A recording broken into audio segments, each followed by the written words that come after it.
Meus queridos, nós, a semana passada, estávamos falando sobre a unidade da igreja.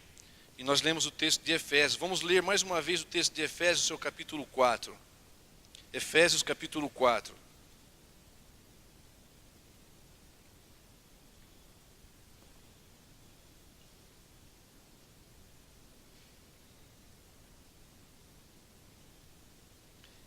Efésios, capítulo 4, os versos de 1 a 6.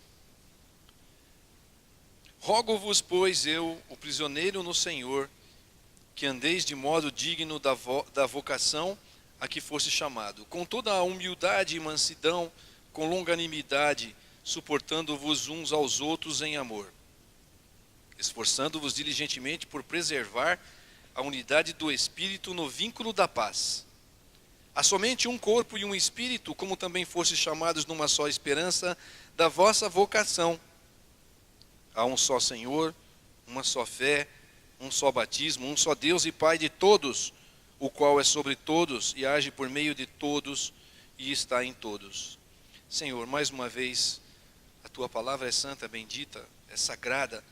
Deus, em nome de Jesus, ajuda-nos a ter boa compreensão dela. Imploramos a Ti, Senhor, que pela instrumentalidade do Teu Santo Espírito, o Senhor fale a cada coração, assim animando as vidas a viver uma vida santa, uma vida devota tão somente ao Senhor, que é o dono da igreja. Nós rogamos a Ti, Senhor, essas bênçãos e aguardamos a Tua volta, em nome de Jesus. Amém. Meus irmãos, nós vimos a semana passada, aqui,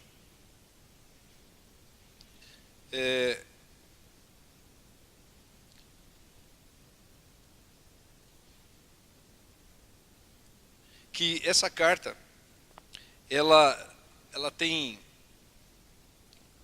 do primeiro capítulo ao capítulo 3º, fala de doutrina. E nós falamos aqui que doutrina é aquilo que Deus fez por nós. E que o propósito principal de Paulo, quando escreveu essa carta, era dizer realmente que nós, a igreja do Senhor, é o corpo de Cristo.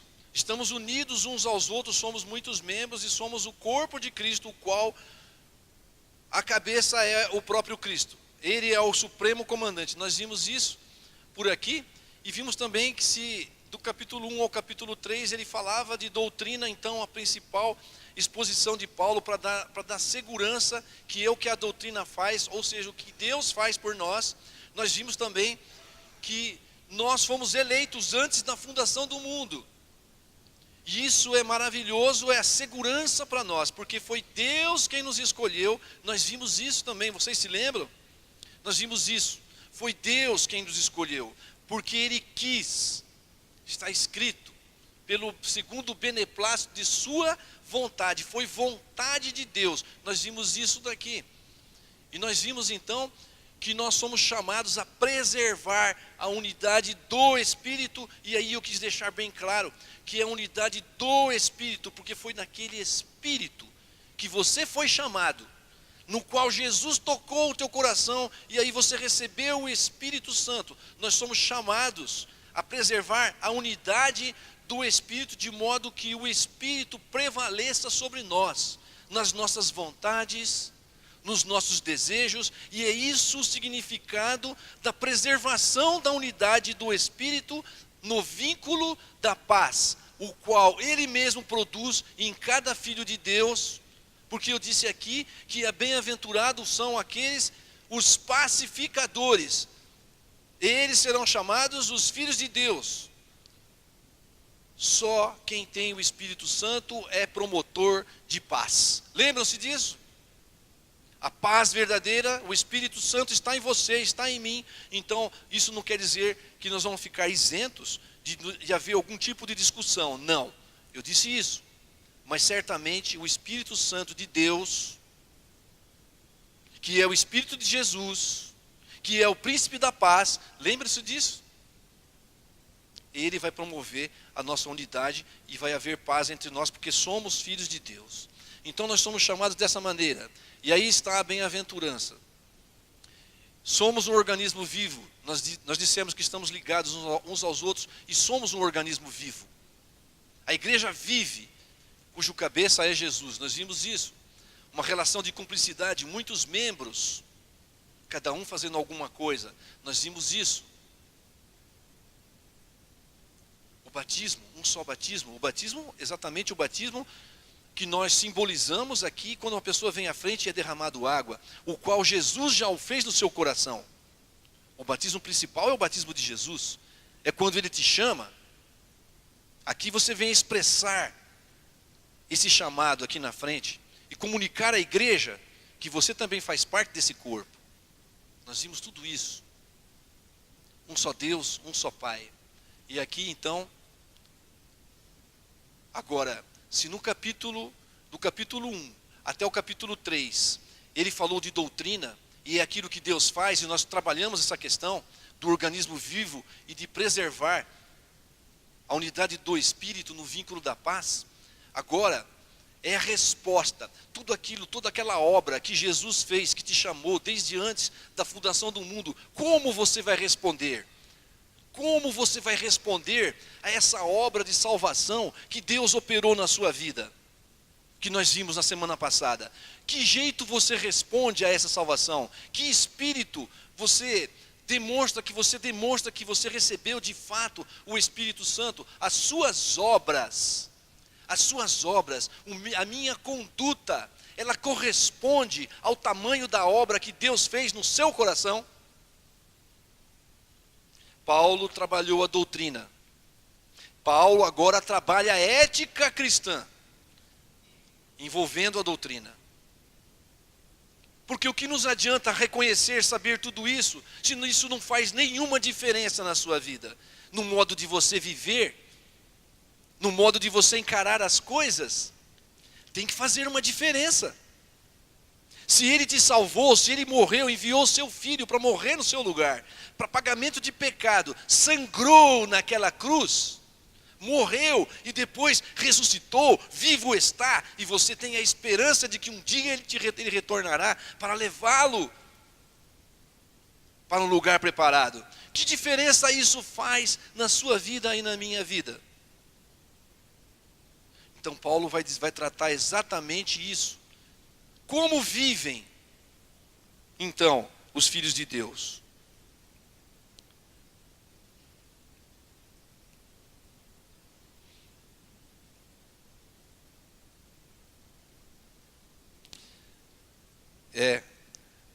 Assim, a igreja caminha.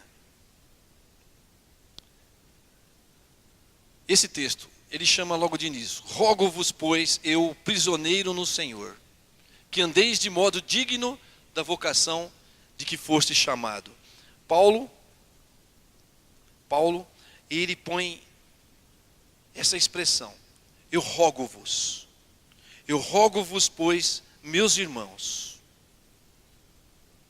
como que chamando a pessoa, implorando a pessoa para que eles escutem, para que eles prestem atenção naquilo que tem para dizer. Eu, prisioneiro no Senhor, eu rogo-vos, pois, meus irmãos. E ele está dizendo aqui para nós, nesse verso,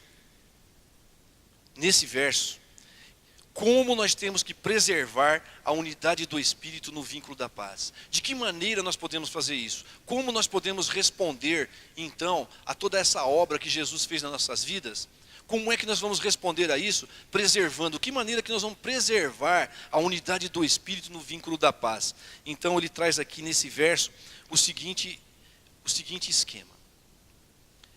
Aproveitando as oportunidades. Se você tiver na sua cabeça que você deve aproveitar bem as oportunidades, assim como Paulo aproveitava, você vai então preservar a unidade do Espírito no vínculo da paz. Por que eu digo isso? Porque Paulo, quando escreveu essa carta, Paulo estava preso. Paulo estava em cadeias. Paulo não estava livre e solto, ele estava preso. Mas lá na prisão, ele soube aproveitar bem. Ele falou: aqui na prisão, eu não vou ficar detido. Eu estou algemado, mas o Evangelho não. O Evangelho continua. E ele sabia que aquele tempo de prisão era uma coisa que Deus tinha preparado para ele. Ele disse aos filipenses o seguinte: Quero ainda, irmãos, cientificar-vos de que as coisas que me aconteceram têm antes contribuído para o progresso do Evangelho. Lá em Filipenses ele também estava preso. Então ele entendia que a sua prisão era alguma coisa que estava dentro do propósito de Deus. E ele não perdeu tempo em ficar ali entristecido, ou então deprimido por causa das prisões. É óbvio que ele não ficou feliz, mas ele entendeu o seguinte, eu já falei isso aqui algumas vezes, e é bom, eu vou repetir. Paulo não colocou naquele dia lá, não sei qual dia, ano 63 ou ano 62, tal mês de julho, dia 9, eu vou estar na cadeia. Ele não colocou isso na agenda dele. Não estava isso na agenda dele. Talvez Paulo tivesse outros planos.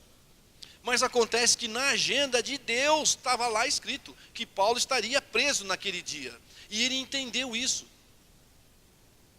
Por isso ele disse que as coisas que têm acontecido com ele têm cooperado para o progresso do Evangelho. Nós não ficamos felizes quando as coisas acontecem. Aquilo que nós não esperávamos acontece. Mas nós temos que entender que tem um propósito. E nós não podemos perder as oportunidades por isso. Nós temos que nos lembrar do Evangelho. Nós temos que nos lembrar do que Jesus fez por nós. A obra de salvação. E as coisas que estão preparadas para nós. E nós temos que continuar, receber as coisas de Deus com um espírito de gratidão. Essa é a resposta, com um espírito de contentamento. Essa é a resposta que os filhos de Deus devem retornar a tão grande obra de salvação que operou na sua vida e na minha. Paulo não perdeu tempo. Paulo ainda escreveu outra coisa interessante. É um verso muito conhecido de Romanos 8, 28. Alguns de vocês devem saber de cor.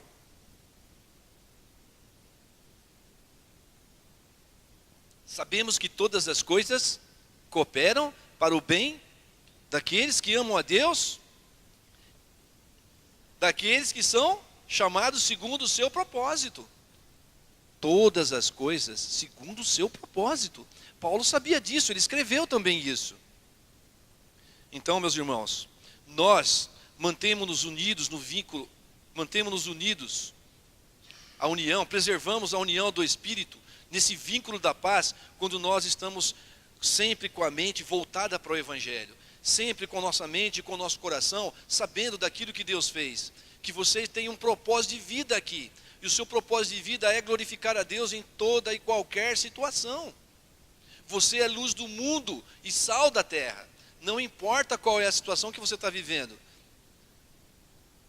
Clame a Deus se está difícil, clame a Deus para que Ele te ajude e que o nome dEle seja glorificado, seja qual for a situação. Não perca oportunidades de falar do Evangelho, de testemunhar daquilo que Jesus fez por você, que foi a obra de salvação principalmente. Paulo não perdia essa oportunidade. Paulo estava em prisão. E Paulo, existem as cartas de prisão. Ele escreveu outras cartas, Filipenses, Colossenses, Tessalonicenses, ou melhor, Filemão. E ele escreveu outras cartas também, porque essa foi a primeira prisão. Quando ele esteve preso pela segunda vez, ele escreveu Timóteo, escreveu para Timóteo. Vocês vejam que maravilha, Paulo poder escrever essas cartas quando estava lá. Ele alimentou a igreja de Deus, ele orientou a igreja de Deus. E hoje ele nos orienta, porque nós temos essas maravilhosas pérolas nas nossas mãos, que são as cartas de Paulo, orientando a igreja, mostrando o que Deus fez por nós e o que nós temos que fazer. Está escrito, ele deixou registrado, quando ele estava preso. Ainda quando ele estava preso, lá quando ele estava preso, ele não perdeu tempo.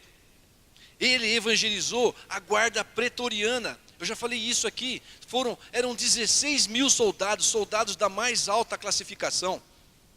Era a elite do império, 16 mil soldados. Não sei se ele evangelizou todos, mas o fato é que no tempo que ele ficou preso, cada guarda que ia ficar com Paulo lá, adivinha o que ele fazia? Meu irmão, eu vou orar por você. Eu quero orar por você. Quero orar pela sua família. Você tem família? Ah, eu tenho.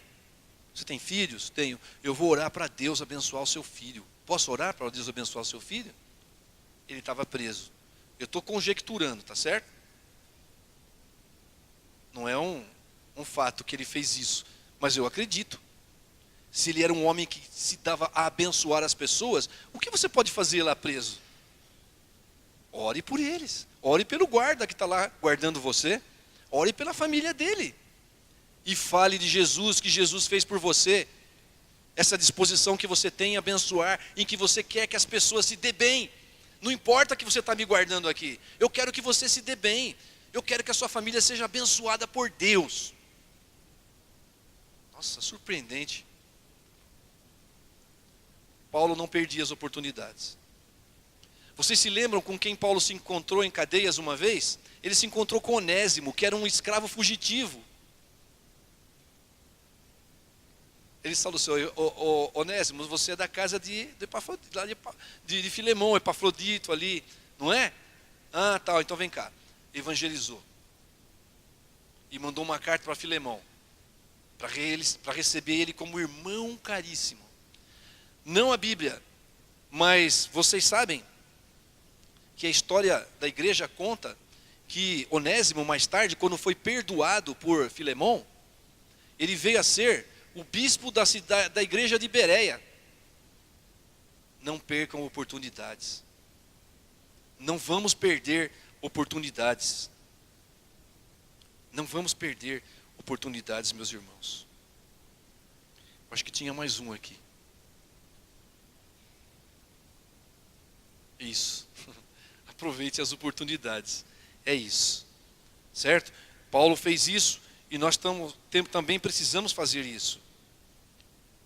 Digo-vos isto, não por causa da pobreza, porque aprendi a viver contente em toda e qualquer situação. O contentamento não era a alegria de estar preso, mas era o contentamento de saber que Deus tinha preparado aquele momento também. Então ele resignadamente ele louvava ao Senhor e fazia a obra. Não vamos perder tempo com coisas assim insignificantes. Nós perdemos muito tempo com demandas internas, com brigas, com discussões.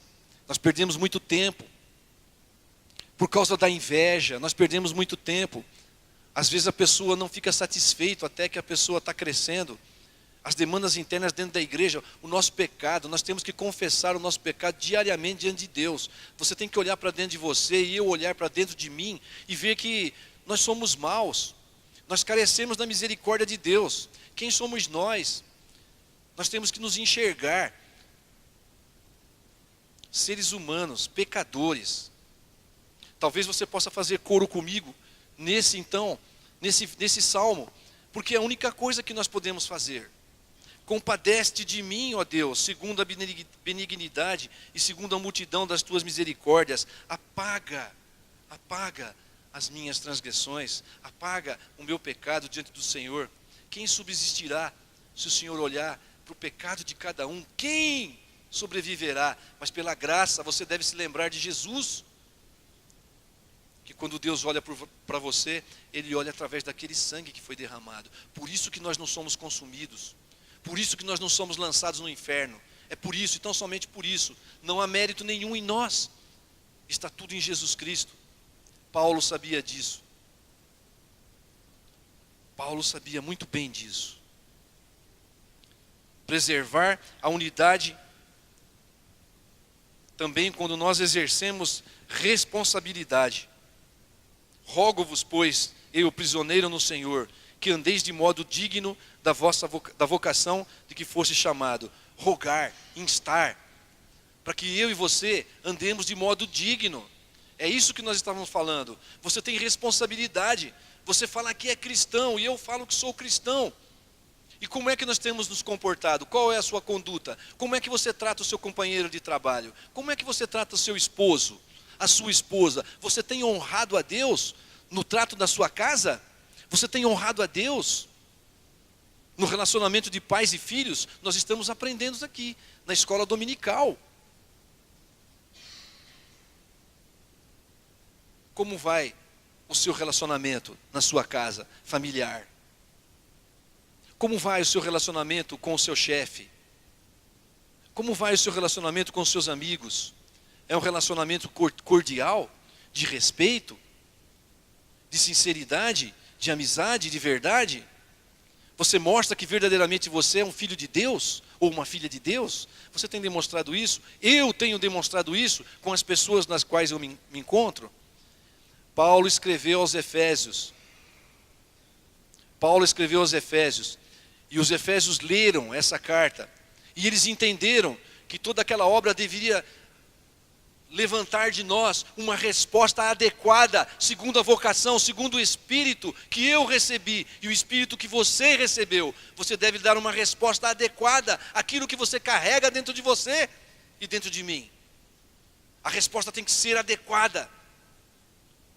Paulo está dizendo, se vocês realmente são cristãos, se vocês realmente dizem que são cristãos, que são seguidores do Senhor e que já receberam do seu Espírito, ora, então vivam como tais.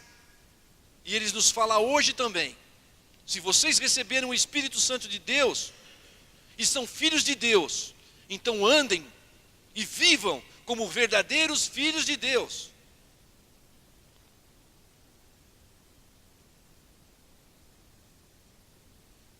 Se são crentes e querem ser reconhecidos como crentes, então vivam como crentes, verdadeiramente.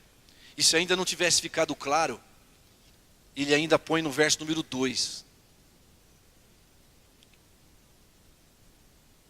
Ele fala aí no verso número 2. Ô Gil, não, vou ler daqui. Verso número 2. Com toda humildade. Se ainda não tivesse ficado claro que eles faziam parte de um organismo vivo e que eles que todos deveriam preservar a unidade do Espírito no vínculo daquela paz que é comum a todos, e que eles deveriam responder segundo a vocação e o Espírito no qual eles foram recebidos, foram doados, foram adotados por Deus. Se tudo isso ainda não bastasse, ele fala assim, mas ainda eu vou dar mais direção para vocês. Sirvam a Deus e perseverem e preservem essa unidade com humildade, sendo humildes. Sejam humildes no seu proceder, sejam humildes no seu viver. E agora eu vou dizer o que eu disse lá em Ipuã, e que eu já falei aqui também. Muita gente se confunde em dizer assim, humilde é sinônimo de pobreza. Não é. Não é sinônimo de pobreza, meus irmãos. Porque há muito pobre que anda de nariz em pé e que se acha dono de tudo. Há muita gente que tem bem pouco, mas muito pouco mesmo, mas acha que sabe muito. Arrogante, soberbo. Eu tenho a dizer a vocês só que Deus resiste ao soberbo. Não se trata de condição social. Não se trata de maior cultura ou menor cultura. Não se trata de título, nada disso. A humildade realmente é uma nobreza interior que dignifica o seu irmão, que dignifica o próximo. É isso. Que você tem o próximo em altíssima consideração, seja quem for, seja um doutor ou seja um simples operário. Eles são filhos de Deus. Deus e Jesus, se eles estão aqui no nosso meio, Jesus morreu pelo doutor e morreu também pelo operário. O sangue foi vertido pelos dois. É o mesmo Espírito, um só batismo, um só Deus, que é de todos. Nós temos que reconhecer a obra de Deus em cada um de nós. E não só em nós, mas também daqueles que estão lá fora, porque nós não sabemos quem é que Deus chamou lá fora. São criaturas de Deus. A humildade é se colocar à disposição. A humildade é ter mesmo se colocar a serviço do próximo. Isso é humildade. E não para dizer que é melhor que o outro, mas para realmente se interessar pela vida do outro. É achar que o outro sempre sabe mais que você e que pode te ajudar. E você tem que se dispor a estar com ele. Uma vida honesta, uma vida justa, que está sempre a serviço. Isso é basilar. Não há como não fazer isso. Se você e eu somos filhos de Deus, então nós vamos entender muito bem essa mensagem. E nós vamos andar desse jeito. Por quê? Porque a humildade, meus irmãos, ela faz parte da bem-aventurança. São bem-aventurados. Quem são bem-aventurados? Quem são bem-aventurados? São esses humildes. Porque deles é o reino dos céus. E se eu e você, nós podemos dizer assim, Jesus preparou um lugar para mim lá. Então eu e você tem que ser humilde. Se não for, você não é filho de Deus e nem eu. Porque isso é inerente aos filhos de Deus. Só os filhos de Deus são bem-aventurados. Então só eles têm capacidade, a nobreza de serem humildes.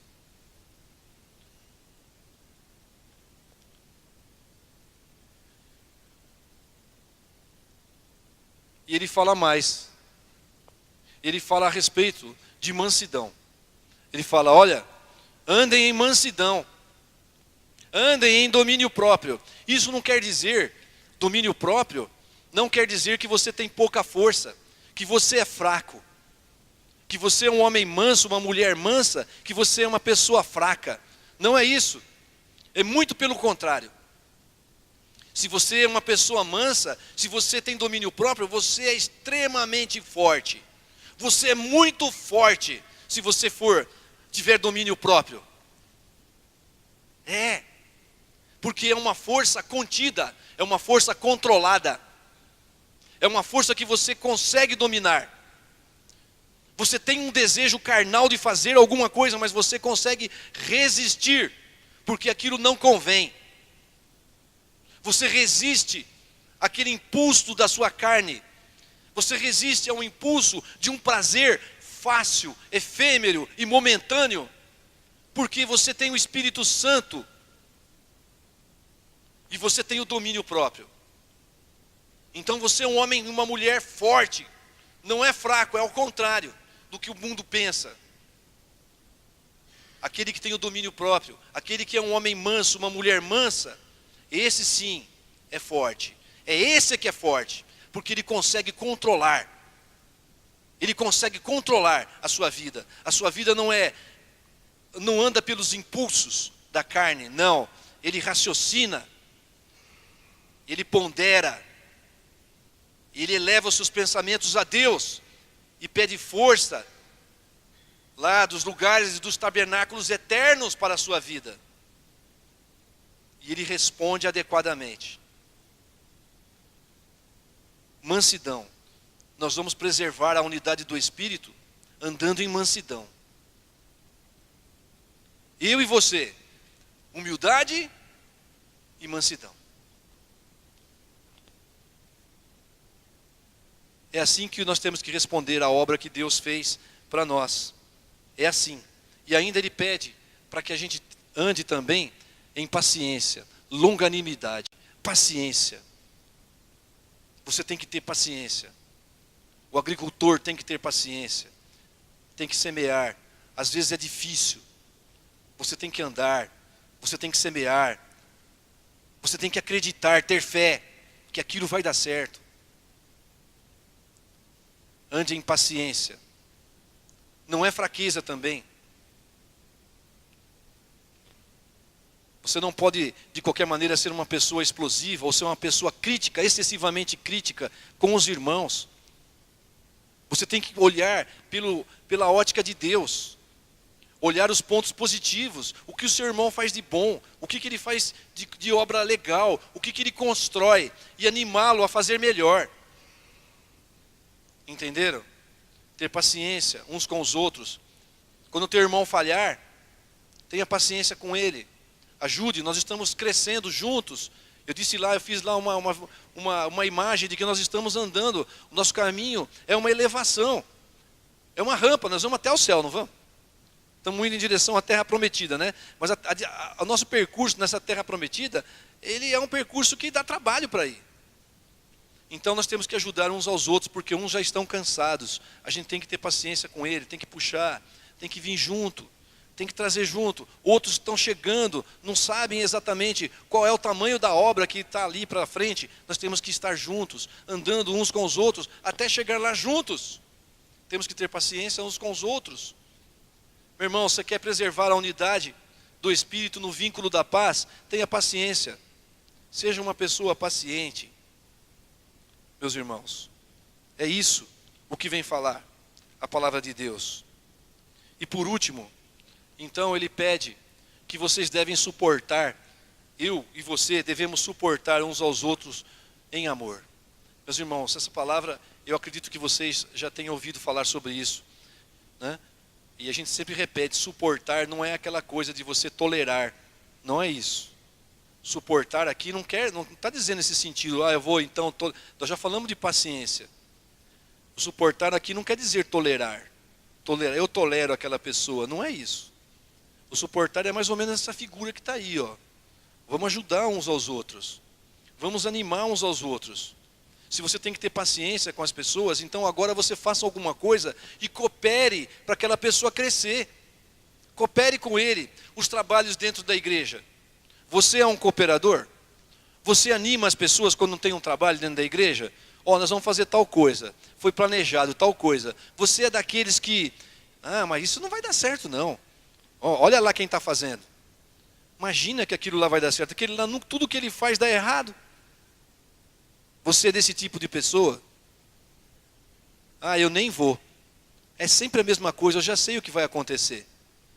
Você é desse tipo de pessoa, meu irmão? A Bíblia fala para você não fazer isso não.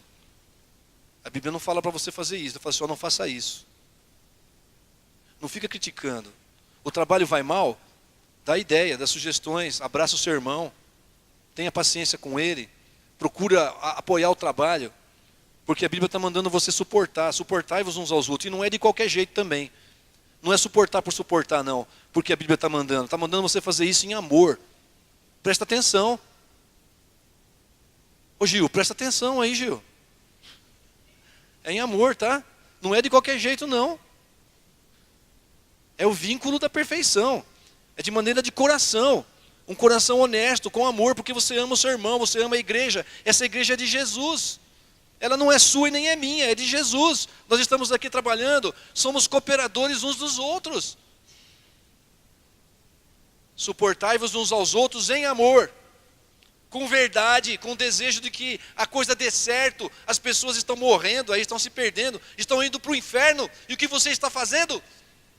Levantando intrigas, colocando seu irmão para baixo, não apoiando o trabalho, não faça isso. A Bíblia fala, suportando uns aos outros em amor. Vamos animar, vamos suportar, vamos ser suporte. Vamos trabalhar para que a coisa dê certo, meus irmãos. Porque é isso que Deus quer. Paulo falou para os Efésios isso, falou, gente, não critica não, não fica com ciúmes não. Porque a obra é de Deus. Todo mundo tem espaço na casa de Deus. Você pode fazer também. Cada um tem um lugar, alguma coisa para fazer. Nós somos muitos membros, como um corpo. A minha mão faz uma coisa, os meus olhos fazem outra. Você também tem o seu lugar. Faça algo. Ore pela igreja. Exalte o nome de Jesus. Ele já fez tudo por você e por mim. Ele já fez tudo. Agora nós temos que responder convenientemente, segundo a vocação a qual vocês e eu fomos chamados. Amém. O Senhor abençoe a igreja. O Senhor tenha misericórdia de nós.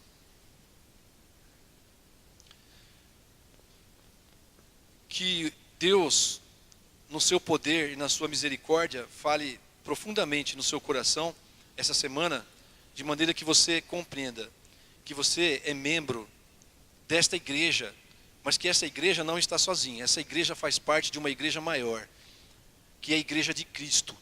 E nós temos muitos irmãos, estamos ligados uns aos outros. E nós somos um organismo vivo. Nós estamos vivos porque estamos ligados àquele que vive eternamente, que nós cantamos aqui. Por isso que nós estamos vivos, nós somos um organismo vivo. E nós somos chamados a preservar essa unidade no Espírito, no vínculo da paz, a qual você e eu somos capazes. Para isso nós temos que andar em humildade, em mansidão, longanimidade, e devemos suportar uns aos outros, para a glória de Deus. Fiquemos em pé. A mighty fortress is our God,